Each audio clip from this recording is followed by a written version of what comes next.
Hello and welcome to Mr. Husband, the podcast where we talk about a host of manly issues from a husband's perspective. I have injected caffeine directly into my veins. You're on a streak, man. I got a turkey baster. I did things with that caffeine. But the point is I am amped so that we bring the energy to the podcast, make it interesting. And what is your name? Oh, I forgot to say that. My name's Gabe. And this is Will. Oh, okay. We're not going to redo that. We're just going to run with it. We're rolling with it. And we are two kind of like house husbands. Yeah, house husbands. We had just talked about... not married to each other. We're not married to each other. We're married to our lovely wives, Vera and Christine. But we actually talked about this whole house husband thing and divorces and all that in a previous episode. So if you haven't listened to that, check that out. Yeah. But before we get into anything, damn this camera, this video thing that we're trying to do for our YouTube channel. We should probably do like Facebook Live or whatever. But right now we're like, let's just shoot for the moon. We should have we can't even figure out how to do this. It's true. Well, we don't own really good cameras, so we got an iPhone 6. I think it's a 5. No, it's a 6. No, it's a 6. It's a 6. It's on a Blue Apron box on top of my mattress, filming us. And the camera always turns off every like 20 minutes or something. Yeah. Well, we just kind of figured out. So what's been happening is like it would record fine for maybe 20, 30 minutes and it just shuts down. And then I realized I had deleted some of the old footage, but it's on these iPhones. You have to delete it. Like you have to like clear out the trash can. And I didn't realize that. So it's just hogging up all that space. You don't just fill up the trash. You got to take it to the street every Monday. I guess it's kind of like in real life. Yeah. You just can't just put it in a bin and hope it disappears. Obviously, Will. So we're on YouTube. So just type in like Mr. Husband. Maybe it's / Mr. Husband. But it's just youtube.com/Mr. Husband. Oh, yeah. Boom. But anyways, we figured it out. So we're going with it. This should capture the entire episode today. If it doesn't, we're buying a new camera. Which is important because I look wonderful. And, but I'm not going to look at the camera because it's weird if you look at the camera. I'm just, into my eyes. As always, I'm just staring into Will's eyes. Gazing. All right. Well, let's get into it. You have a haircut too. I noticed this. Oh, yeah. We recorded a full podcast earlier today, but only now have I noticed. Maybe I should do, here, let me take off my hat. I try to cover it up because it's a little, I can't tame it quite yet. Oh, this is good reason for people to log on to YouTube. Yeah, you can check out what my hair looks like. I know. Well, anyways, I'm attempting to grow out the hair, and in our grooming episode we did a while back, I had interviewed Christine. One of the things that she was really interested in me trying out was getting a man bun, or more accurately, a top knot. Wow, I never heard top knot terminology. I am on the road to getting a top knot. And this is all because Christine is in love with Jeremy Lin. Most likely. I know for a fact. Did you see his most recent haircut? It was like he had like bobs. He had like 2 different ponytails. During the regular season, it was just out of control. You're talking about most recently?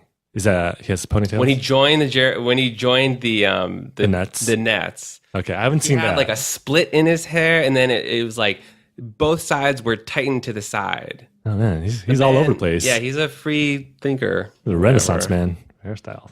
Anyways. Giving it a go. We'll see how it turns out. Apparently, the guy I went to go get a haircut from says, yeah, you probably won't really be able to do it until March of 2017. What? In my mind, I'm like, what? There's no way. It's not possible. Just start taking vitamins, maybe some fish oil. Something will increase the speed of your hair. Rub some coconut oil in my head. Yeah. Who knows? Just enjoy that. You're like taunting me with that full head of hair. Ooh, yeah. There's no balding spot on you, right? It's like... Not yet.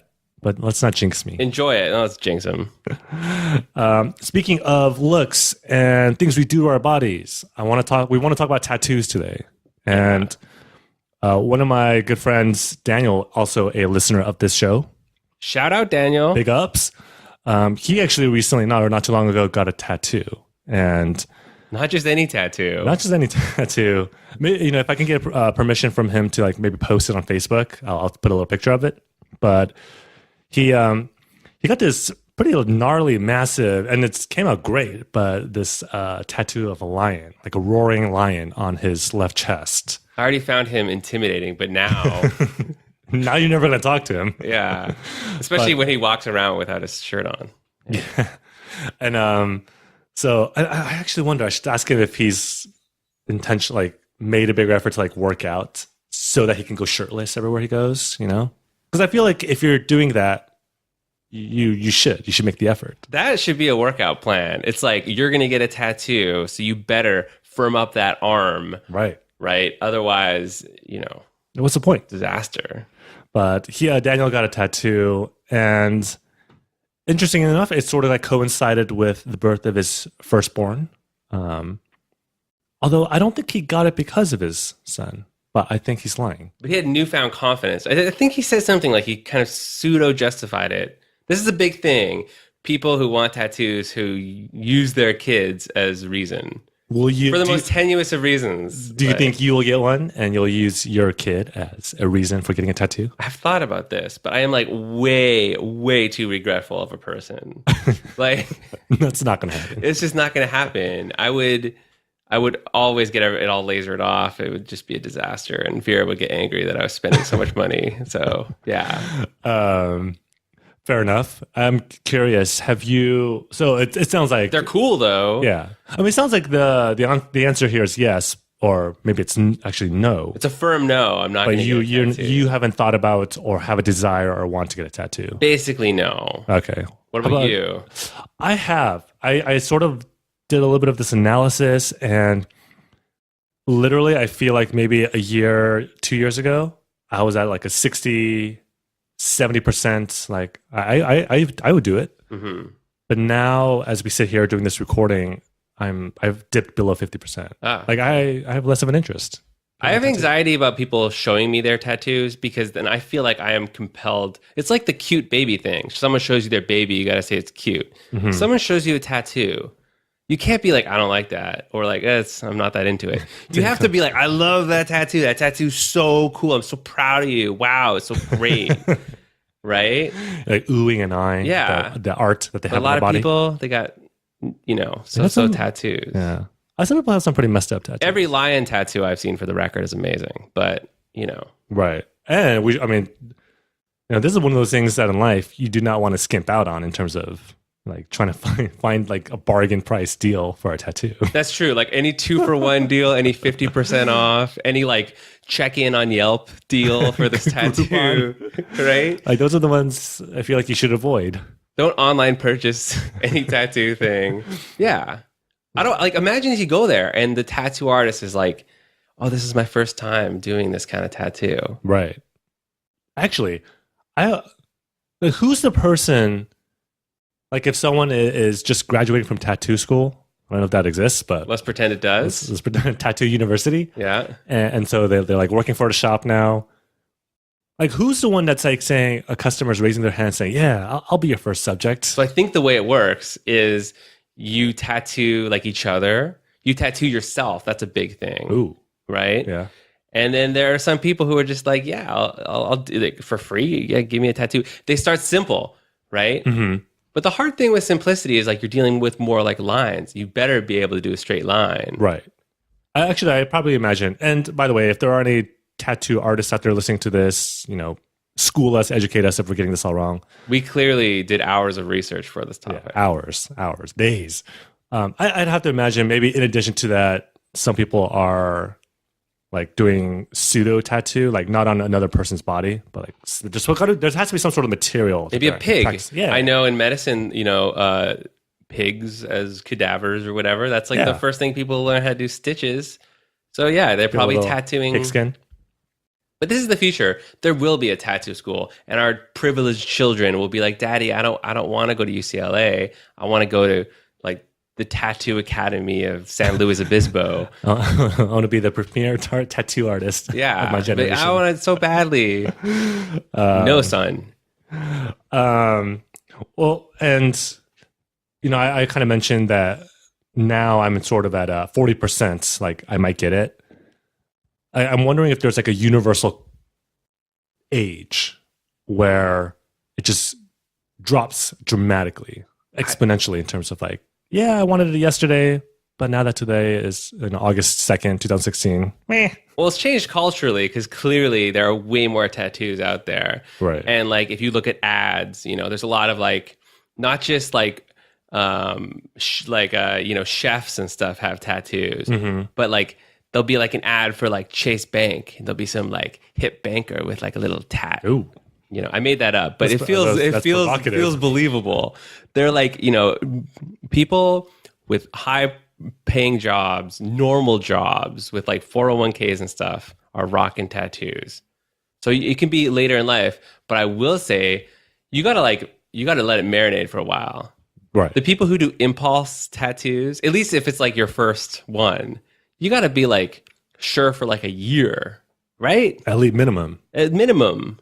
Like you need to think about it for a year. You need to like scrap the initial idea of what you wanted. You gotta like vet it for a couple times. I would definitely do like a Photoshop mock-up. Like I would take a photo of my arm. I would get the right light, and I would look at all these different scenarios. Right. Because part of me, if I did get into tattoos, I'd want like a whole sleeve, and I would like. Oh, okay. I would definitely reference it. If I was single, I would leverage what's on my arm like for conversation. Yeah, absolutely. So let's get into this a little bit. So if you were to get a tattoo, you just mentioned, it sounds like a sleeve is something that you would consider. Sure. Hypothetically speaking, do you know what you might get or might want to get? No. Roughly? A picture of Vera or a picture of Grace? It would be hard to attract women and be like, this is my wife. No. Oh, yeah, dog, that's a solid one. Yeah. And yeah, maybe children, like like the ultrasound or something, that'd be kind of cool. And I could do like some wild animals, something showing where I've traveled, some art that I've created, maybe something like some art that like my grandfather created. Yeah. Something like that. What about you? Yeah, I think like for me, if I were to get one, I think I would get something like obnoxiously large, like across like the back, like top of my back here. Wow. What? There's a part of me that like, it's not really a fantasy, but it's my imagination running wild. And it's very timely with a documentary I saw about America's greatest gift or whatever it was called, like the national parks, right? Mm-hmm. The national park system here in the US. And I feel like if I were to get a tattoo, I would just get like this huge like portrait just in my entire back of like Yosemite or something like that, the Yosemite Valley. That'd be pretty amazing, wouldn't it? Maybe in the literal sense of the word. The good thing is that like your back probably doesn't change as much. I feel like the skin, it doesn't move as much. Firm. And by picking like a nature landscape, it's also a little bit more safe because like, if a tree gets a little wide, it doesn't. It still looks like a tree, right? But if you got like a giant portrait of like I don't know Johnny Depp or whatever on your back, Johnny Depp would look a little weird. Yeah. I don't know why I picked. He wouldn't age well, but yeah, as a tattoo, I guess. Yeah. So there's that. But I mean, I'm less interested in like what I would put on my body, but I'm like very nervous / intrigued by how this plays out on our wives' bodies. So has Vera, which are not our possessions. Absolutely not. They are their own individuals. Has Vera brought up an interest in getting a tattoo? Not really. But like loosely, she was like, oh, maybe I would get something to like honor my father or something like that. Did she say like where she might consider getting it? I think it would be something really small and minor. I think she was like on her wrist or something. Okay. Very subtle. Very subtle. But I mean, my feeling is like, I need definite veto power. Mm-hmm. Like I'm not trying to be a possessive husband because I would let Vera have the same veto power, but like this is like a major decision. Right. Like imagine if Vera comes home from like a trip and she's like got this giant sleeve with I don't know. Yosemite Valley? Yeah, Yosemite Valley with dolphins and barbed wire or something. Dolphins are a big no-no. Right? I would be like, that could be cause for divorce. Ooh, that's a big claim. I went pretty harsh there. That would be cause for counseling. Erase it, but the point is, it would be like, what? I don't even know you. Right. So the point being, like, it's important that you know what she's considering getting. And would you actually want to like be able to like see beforehand what it is? I want to see mock-up. Yeah. Okay. All right. I want to see it all. Man. Yeah. It wouldn't just be like print proofs. Yeah. It wouldn't be like, I'm going to get a dolphin. It would be like, let me see the dolphin, honey. Wow. I want to know what angle the dolphin is from. And there's a lot of different ways to stylize the dolphin. Is it going to be colored? There's a whole lot of ways to do it. Well, I feel like. What species of dolphin? Man. Hey. Subset or whatever. Very detailed. Well, I think part of it for you is like you very much have sort of like this art director eye for things, right? So you want things to be presented in a very nice way, in a positive way. And I guess it's no different when it comes to tattoos. It's a nice way to put it. I was going to say I was possessive, but I like the art direction. What about you? Like, what about Christine? Christine has brought it up a few times, and I feel like she is actually interested in getting a tattoo. Like a legal tattoo? She's a lawyer. Legal? Nah, probably not a legal tattoo. Okay. There's enough scars from legal work. Heyo. No, I think so. I think she said she wanted something very subtle as well. So I think she actually also mentioned like on the wrist or like on the back of her neck, like just a really small thing. But she hasn't mentioned what she would get. Mm-hmm. What if she surprised you? Like what level of surprise are we talking about? She comes home and she's like, check this out, honey. Like it's a tattoo of Booyah. like Winnie the Pooh? Yeah, except it would really just be like saran wrap, and you'd be like, "What's going on there?" It's a mystery. Like, oh, it's Winnie the Pooh. Like I'm guessing for the next week and a half. Yeah.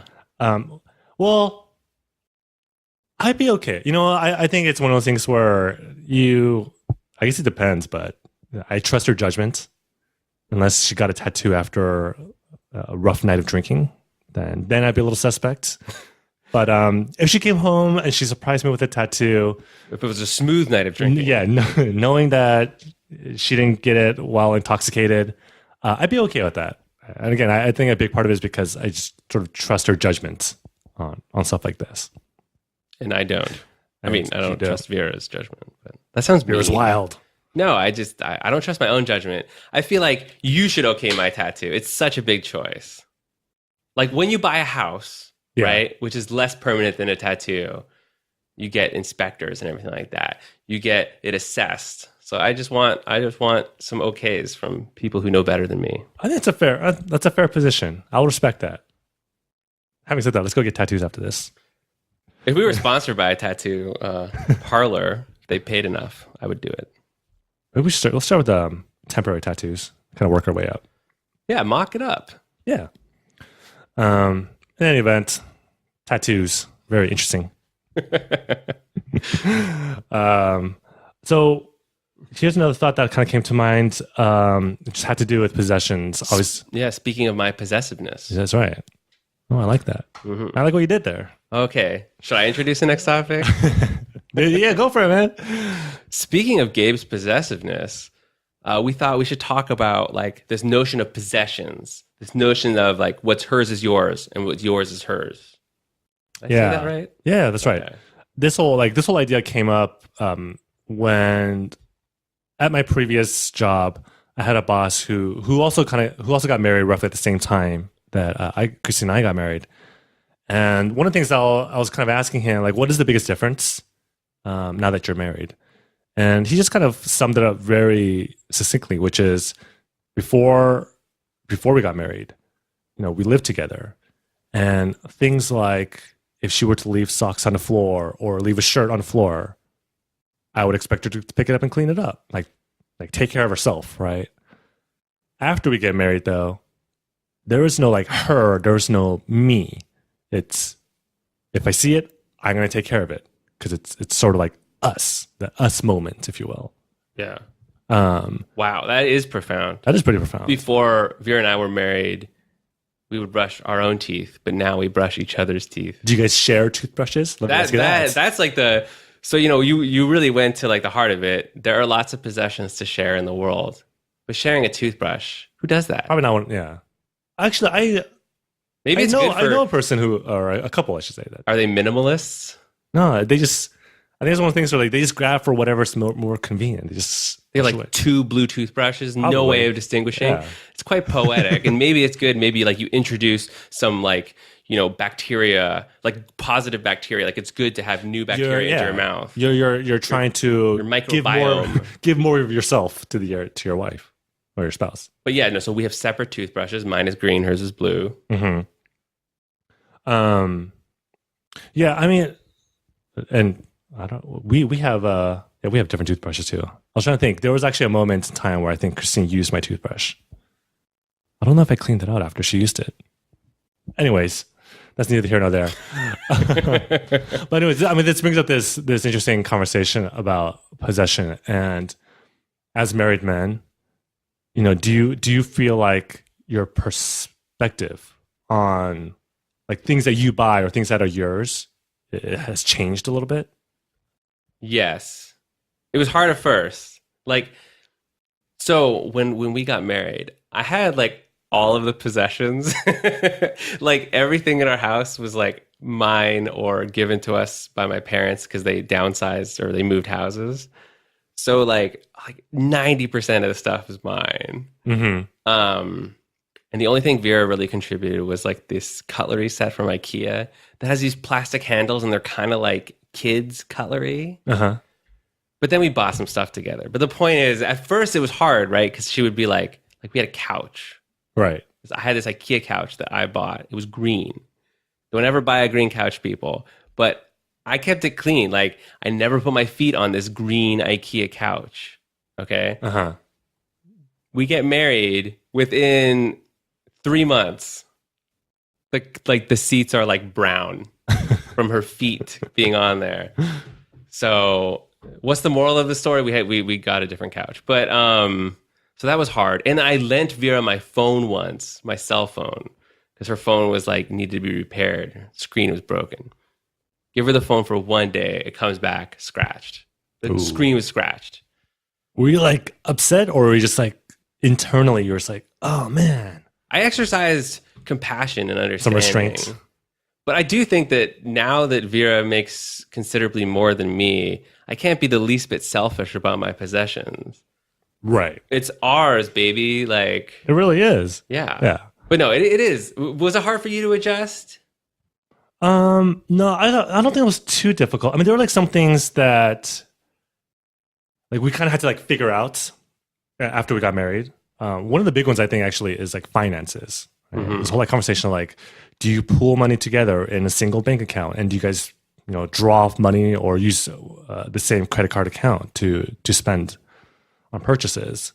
And Yes. And you guys do, right? We do, and I think it does make sense. It's now if you have someone who isn't good at who maybe runs a debt, it's not a smart thing to do, but that's an important thing to figure out probably prior to before, marriage. yeah. Pre-vet. But yeah, if you're in this life together, the decisions you make are collective, I think, in general. So I am a big advocate of merging your bank accounts. I think, it might be a hard thing to do, but if it's hard, it indicates that there's something bigger at issue. Yeah, I think, well, for us, it has been a little bit hard because we have yet to sort of combine our financial assets, if you will. Ooh, drama. And it's, I mean, I don't want to think it's because like, oh, I want to keep what's mine separate from like what's Christine's. I truly believe a big part of it has to do with like laziness. Like, we just haven't gotten around to it. We've talked about it, but we haven't really gone around to it. So hopefully that will get done soon. But I mean, I think there are actually like still like plenty of couples who do, like, at least when it comes to like bank account stuff, like they have completely separate accounts that they don't like commingle. I shouldn't judge. I mean, we don't share toothbrushes, and some people do. So everyone has their. So like maybe a matter of your own like comfort level. Yeah. But the finance is a big one. I feel like when you marry, first of all, unless you sign some aggressive prenup, you literally are sharing everything. Yeah. So marriage is an exercise in sharing and letting people slowly destroy your stuff. Yeah. And we should probably get into this whole like finance specific thing, in much more detail. But another actually like probably much more lighthearted example is it took me a while to adjust to this idea of like sharing meals, like sharing the food that I order at a restaurant with Christine. I'm like, what? Like she reaches over, like grabs that's a hard fry. one. That's hard. Like the worst, like the French fries.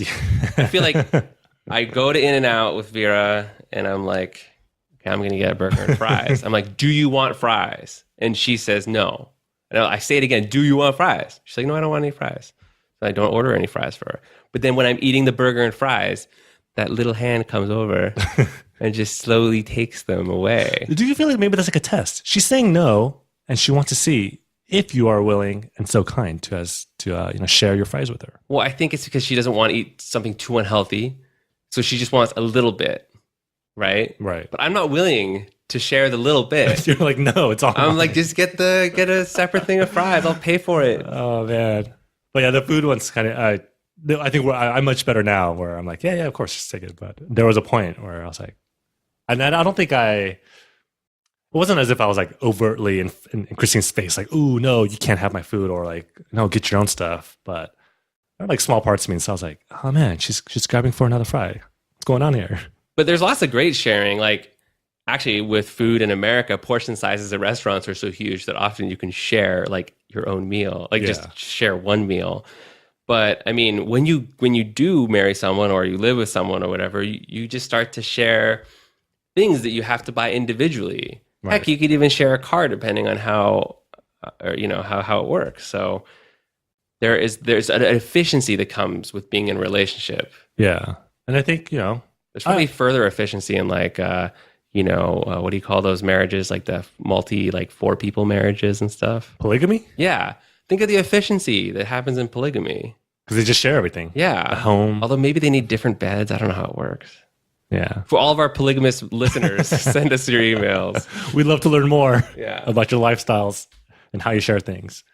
But no, I think, the big thing here is, I think we would both agree that when you get married, and this is probably something like a teaser for those guys and gals who are maybe going to get married soon, but there is a certain level of expectation, I think, and it happens, I think, very naturally, just with time, where you do share. You just share more things. You just share your possessions, you share responsibilities, and it's very much less about me, mine, myself, and it's more about like us, let's do it together. I don't know if we should shelve this for a different podcast, but there's that moment where like you start buying things together, right? And then it's a shared purchase, meaning like you both. Like, I don't know how you do it, but for Vera and I, it's like, okay, we both have to like this. Right. But in general, she's more indifferent than me, and she knows that I care far more than her. So she's just like, whatever, just do whatever makes you happy. Right. As long as I have a very loving wife. You do have a very loving wife. And I'm very worried about that couch comment. She's going to say, no, it wasn't me, but it wasn't me. Well, is the current couch? I assume the current couch is fine. It's a great couch. It's clean. Anywho, any other thoughts on the whole possession conversation? I think we can table other aspects of possession, but this is pretty interesting. Yeah, I do want to get into the whole. I think the sharing of bank accounts and credit. I think that's an interesting thing to get into, because I know a fair number of friends, married couples, who like some have combined things, but other ones are very firmly like, no, like we'll just keep our stuff separate. So we should kind of dig into that a little bit more. Maybe like ask them why they do it that way, and then share that on That's the a good one. Maybe a meddling husband who's like, why are you buying these heels? You could have got these heels for 30% less. Yeah. Why didn't you just let me buy it? Yeah. I would have got you the great deal. So we'll cover that in the future. But, also, how do you buy gifts? This is why I don't buy Vera any gifts, because I don't have my own like bank account that I can hide things from her. Yeah. And then I think that actually brings up an interesting point, which is like, if you want to surprise your spouse with something and you got to obviously buy it, like, how do you do it if you have a shared account and not spoil the surprise? The answer is you slowly withdraw unsuspicious amounts of cash over the last like 6 months. $5 every 5 days. Yeah. And then you're like, I got this purse for you, baby. You paid for it, but I bought it for you.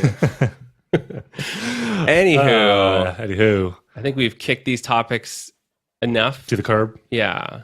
Let's close it out here. So we kind of mentioned this in the last episode, actually, that on iTunes we got a whole new set of reviews and ratings. It was amazing. Not from robots.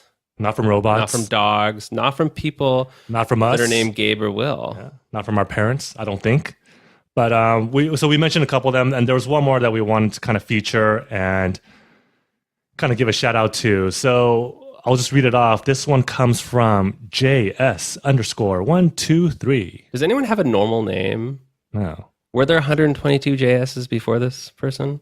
Who knows? Maybe. Okay. But JS123 says, I always look forward to listening to Mr. Husband on my morning and evening commutes. Ooh, double time. That's awesome. Gabe and Will complement each other so well. Very nice. Their personal stories are so relatable and such a joy to hear. Please keep them coming! Exclamation point. Oh, that's phenomenal. I feel like we're doing some good in this world, Gabe. God forbid this person gets like a home job and doesn't commute. That would be horrible. No, then they will stay at home. They'll just listen to all the episodes while they're just. Let's hope so. But thank you very much, JS123. Yeah, so they're very, very kind. Thank you so much for that. We're going to read out if anyone who gives us a review, unless it's like so horrible and demeaning, we're going to read it out. I feel like even, look, if there are those of you out there who are listening to this who are like, man, these guys, I don't understand why so many people are giving these two guys 5 stars and all this great. They're like 30 minutes into hating the podcast, but they're still listening. Yeah, if you're still there, because there's something in our voice that you do like. But if you're like, you know what, like, there's no way I'll give these guys 5 stars. They hate listening. We want to hear about that. All right, we really do. Okay. Because I think at the end of the day, like, we want to make good stuff. We want to make good content. But if you're one of our friends and you're just going to write like some mean comment to if you're just going to prank us, but fine. Anything that people write on iTunes for reviews, we will read out on the air for a limited time. Fine. Until we get gobs of reviews, and then next thing you know, each episode will just be about reading reviews. We'll have bodyguards. But yeah, send them in, guys. We definitely love hearing from you. And again, like, these reviews really help us, keeps us going, keeps us motivated to continue doing this work. And unrelated, or I guess a separate thing that we should probably reveal or update you guys on is, as far as podcast downloads, we now have hit 875. We're inching towards 1,000 downloads of our episodes. It's pretty exciting. We're going to pretend that number is impressive. Yeah, we don't know that in context in relation to what, but it sounds pretty good to me. Sounds wonderful. Thank you very much. And it is growing, like the line is going up. Yeah. Each week we are getting more listeners, more unique IPs, more all those things than ever before. Yeah, I feel like we'll hit a tipping point at some point. And we'll just let's just hope it tips upwards, because usually things tip downwards. So. Let's keep the trend going to the right and up, ladies and gentlemen. And I think was there anything else? No, I don't want to wait until next week. This is so much fun, Will. I have to. Okay. Until next time. Hold your horses. Yeah. Until next time. Peace out, husbands. Peace out. And goodbye, wives. And goodbye, wives.